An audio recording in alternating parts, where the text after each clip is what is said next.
Hey everyone, Captain here. Checking in this with something that's sure to put a smile on the face of viewers of my videos. Because it's more of George crying. Crybaby George. He cries more than a toddler, I swear. Before I get to that, I do want to direct attention to this picture.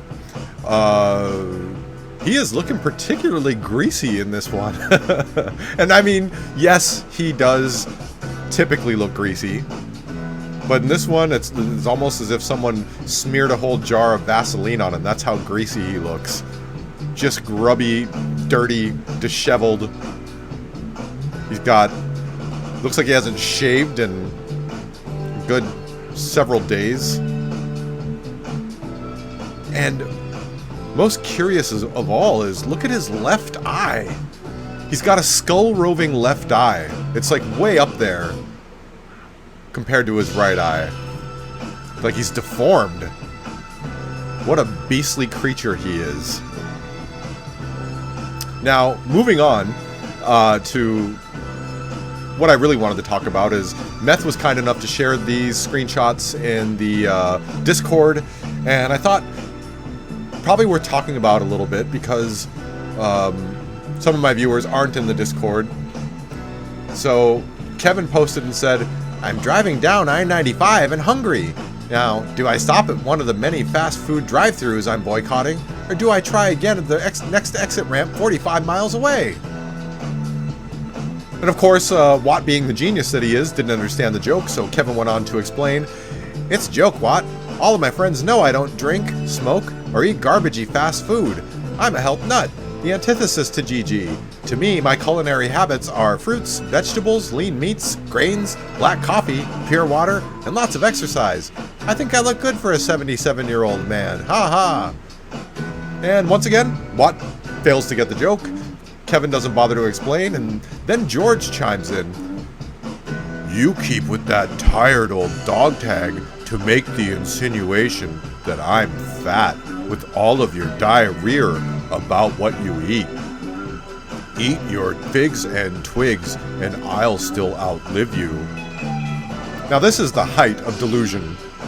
We're talking about a guy that was taking water pills and pissing pissing so much he had to wear a diaper and was shitting himself.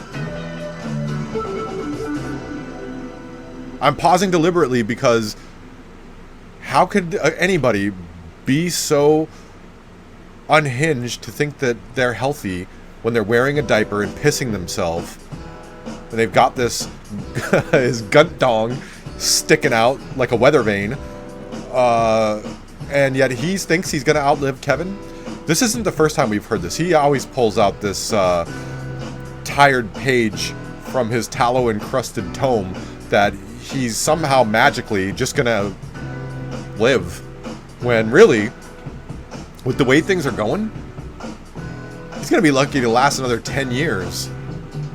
One of the cornerstones of health is sleep. And this is a guy that's been living in a van for how many years now? 4 years, something like that? Getting poor sleep, not able to really truly lay down, sleep in a bed, get good, proper sleep. Probably moving every couple hours as security guards roust him from his sleep and send him packing. He has to find a new parking lot to hole up in. But it's the same delusion that he's had all his life, because I guarantee you, part of the reason he blew through that money, other than being an idiot, is that he thought his show was just one pair of eyeballs away from a big break, that somebody would discover him, and then he'd just have this cash register that was in perpetual motion, chinging and chinging and chinging as they shoved money into his fat, grubby fingers. All of us know that was never and will never happen. He's never going to get his big break. His big break will be when he sits on the wrong chair too fast and it collapses beneath him. That's about the closest he's destined to come. Because nothing is going to happen, nothing good. What will happen, most likely, the only change he's going to see is his lifestyle is going to catch up to him. He'll lose the vehicle that he's in and be unable to secure another. And then he won't even be able to DoorDash. He'll be panhandling on the corner. And people will say, wow, look at that public figure, George Yarid. And then they'll slip him a quarter into his cup that he's got. So Kevin did go on to respond to him. Generously so. And he said, "Hi, George. I hope you will outlive me. I'm so happy you are turning a new leaf with nutrition and exercise. All the best from Kevin." And as you'll see here, George did what George usually does, and that is to respond, and then to quickly respond again. And not to be outdone by his former performance, he responds a third time. So here is what he says. "Why in the hell are you giving those trolls bulletin board material to use?" Kevin doesn't respond, and George says, "Your page is wide open for all to see."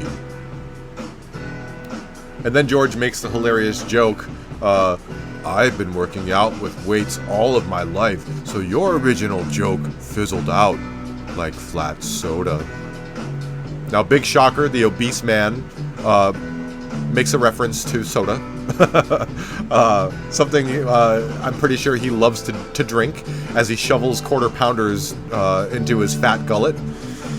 And then Kevin said, "I hope the trolls, my friends, the President of the United States, I hope everyone looks at my page and laughs at my jokes and figures out what a cool guy I am.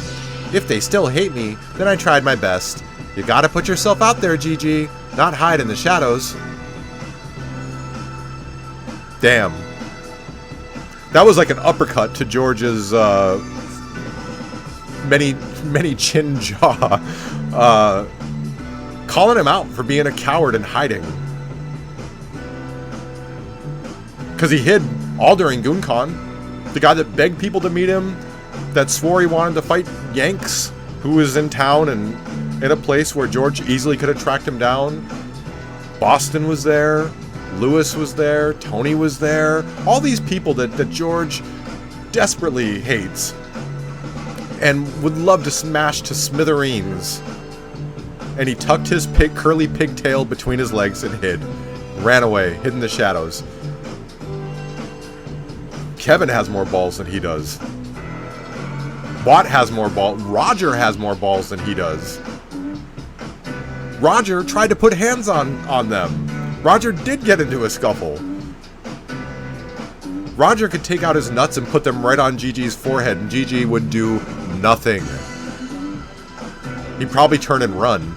He probably tries to avoid running into Roger. He's probably afraid of Roger. And if he wasn't before, he is now, because he knows Roger will back up his words.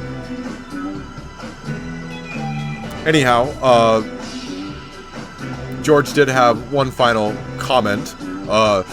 "You seem to twist things around to avoid the obvious point being made." No, he just doesn't agree with you. And most people don't. But again, that's something you can't handle. You can't handle someone not agreeing with you. You can't handle someone criticizing you. You can't handle anything that doesn't fit into your viewpoint of the world. It's really sad that a guy his age is living the way he does. He's got the mentality of a 12-year-old. Before I go, I should just say, if anyone wants a good laugh at George's expense, Kevin has lots of posts mocking George. So yeah, that's probably the only way Kevin ever is actually amusing. Anyhow, that's all I got. This is the Captain, signing off.